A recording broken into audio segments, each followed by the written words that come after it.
Some people enter your life so quietly that you dawn to realize they read the chapter you'll never stop rereading. It was a dull, gray afternoon in late November. The sky looked tired and the streets glistened with rain that refused to stop.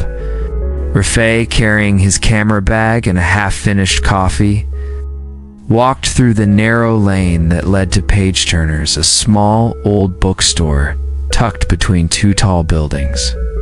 The place smelled like paper and forgotten memories, the kind of scent that only book lovers could call beautiful. He had gone there countless times before.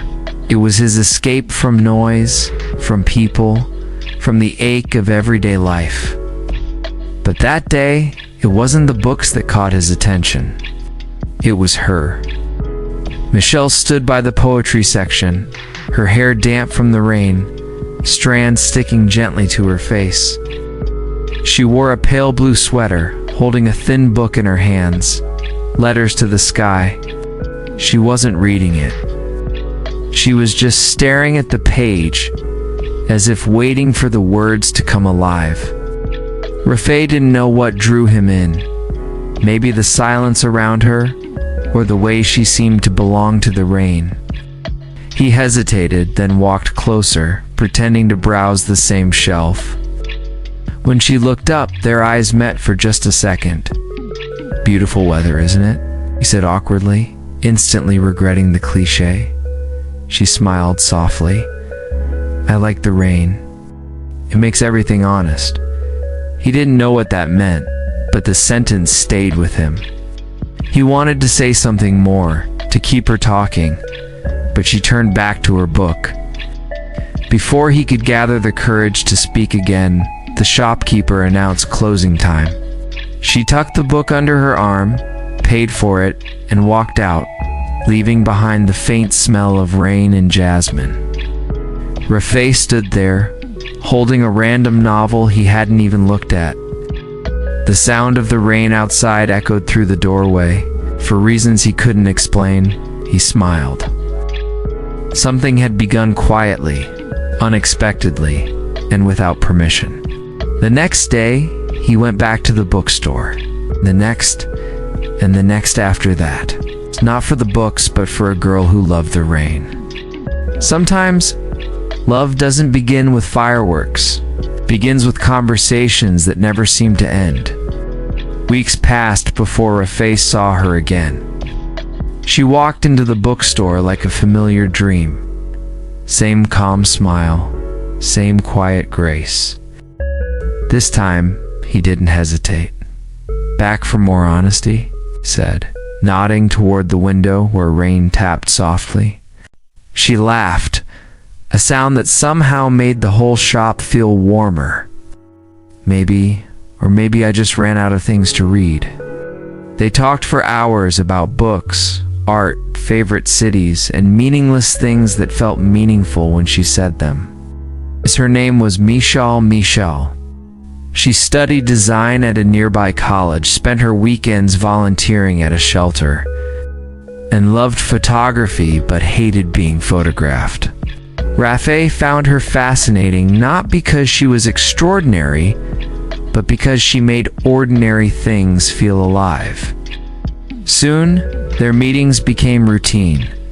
Coffee after class, walks through the park, conversations under the city lights. Rafay never confessed what he felt. He didn't have to. It was there in the pauses, in the glances, in the way his voice softened when he said her name. He wrote about her in his journal. Sketches, poems, half-sentences. "I talks like she's painting with words," one entry said. Another, "If she ever leaves, it will rain for a year," and though he didn't realize it, he was already living a love story, the kind written not in confessions, but in moments no one else notices. Sometimes the universe doesn't ask if you're ready to say goodbye, it just takes away what you weren't done loving.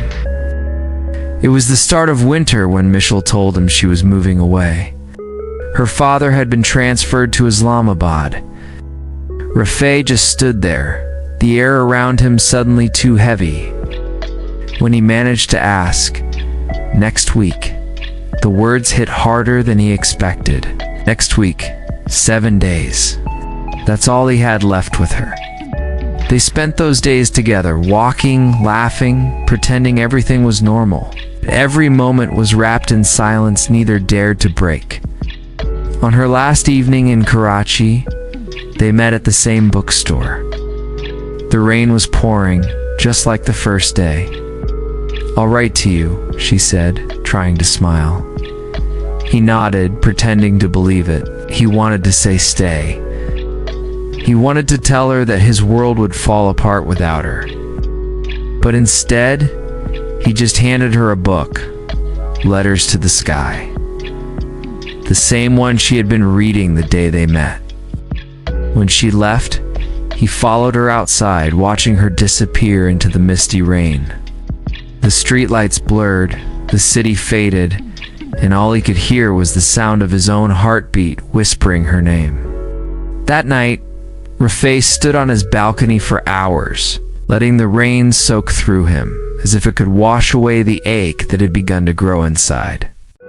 The world moves on easily, except for those whose hearts are still standing where love ended. 3 years passed. The bookstore had changed, new shelves, new owner, but Rafay still visited every month, still hoping to find a familiar face between the pages. He had built a quiet life for himself, small photography studio, a handful of clients, and evenings spent editing pictures that somehow all looked empty.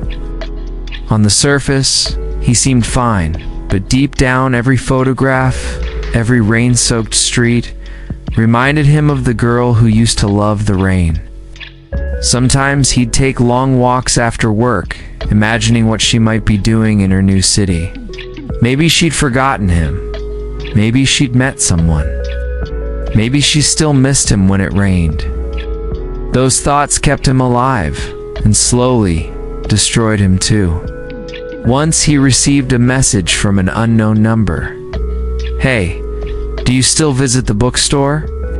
He froze. For a heartbeat, the world stopped. But when he replied, there was no answer, no follow-up. Just silence, the kind that feels like an unfinished sentence. So he carried on, loving her in silence, remembering her in fragments, and pretending that he had moved on when, in truth, he had never really left that rainy day behind. Fate always finds a way to reopen the wounds it once created. It was a summer wedding, loud music, fairy lights, laughter. Rafay wasn't supposed to be there. A friend had dragged him along at the last minute.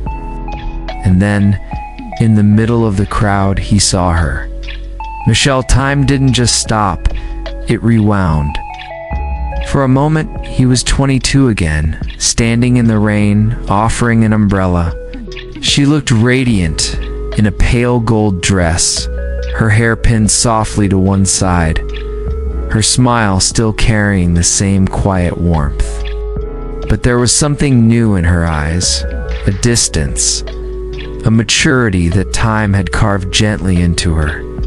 They spoke like old friends catching up, laughing about little things. But under every sentence hid the ghosts of words they'd never said. "I heard you opened your own studio," she said. "And you engaged." He nodded, smiling politely. The air between them grew heavier. The music faded into a blur. That night, when he got home, he sat on his bed for hours, staring at nothing. The happiness in her voice replayed in his mind again and again, until it didn't sound like happiness anymore. It sounded like finality. It's hard to let go of someone who is never yours, but it's harder to admit they never will be. Weeks passed, but her presence lingered like perfume on a forgotten shirt. Rafay saw her posts online, a ring glinting in sunlight, captions about new beginnings. Each one felt like a quiet goodbye written in public. He wanted to reach out, to say something, anything. But every message he wrote felt too small, too late. He spent nights developing photos, lost in the hum of his old camera. Sometimes he'd print a picture of an empty chair, foggy window, a raindrop sliding down glass. All metaphors for the same feeling, waiting. He realized he had spent years waiting for a moment that would never return. Yet even that realization didn't stop him from loving her. 'Cause love, the real kind, doesn't listen to reason. It just stays. Before some stories end, they ask for one final page, even if it's written in tears. It was a Sunday evening when Mishal texted, "Can we meet tomorrow?" Reread the message a dozen times before replying. The next day, they met at the train station cafe, the same one they used to pass by years ago. She looked different, but her eyes, they were still the same soft brown he could never forget. They talked about everything except the obvious. Her new job, his studio, the weather. Each word was a way to fill the silence that both of them feared. Then came the pause, the long, heavy one where truth usually hides. Mishal finally looked at him and said quietly, "You know, I waited once. I thought you'd say something before I left." Rafay smiled, not bitterly, but sadly. "I did," he whispered. It's not out loud. Her eyes glistened. She wanted to reply, but the announcement echoed her train was boarding. She stood up slowly, her voice trembling. "Should have said it, Rafay." He nodded. "I know." As she turned away, he caught one last glimpse of her reflection in the glass door, walking away, just like before. Only this time, he didn't run after her. Sometimes goodbye. Isintia moment. It's a lifetime stretched between two people who still care. The station was nearly empty when the train began to move. Rafay stood on the platform, watching her through the window. Shh. Mishal smiled faintly. That kind of smile that hides pain behind grace. The rain started again, soft at first, then harder, until the whole world blurred. He raised his hand, a silent gesture, a promise, a farewell.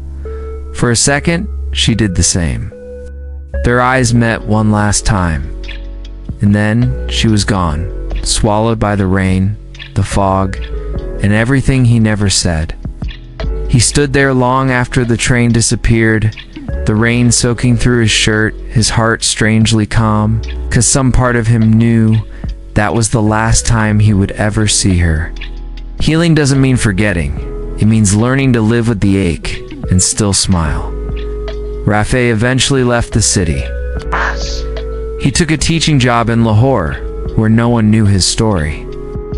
He lived quietly, surrounded by books and photographs. Students loved his calm demeanor, his patience, his way of describing beauty in small things. None of them knew those words were born from heartbreak. Every year, on the same date, he'd take a walk in the rain, not to mourn, but to remember, to honor what had shaped him. He stopped checking her social media, stopped searching her name, but every now and then, when a familiar song played or the air smelled like wet earth, her memory returned, soft, steady, forgiving.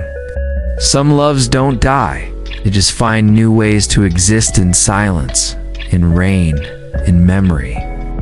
Years later, on a quiet evening, Rafay received a letter. No return address.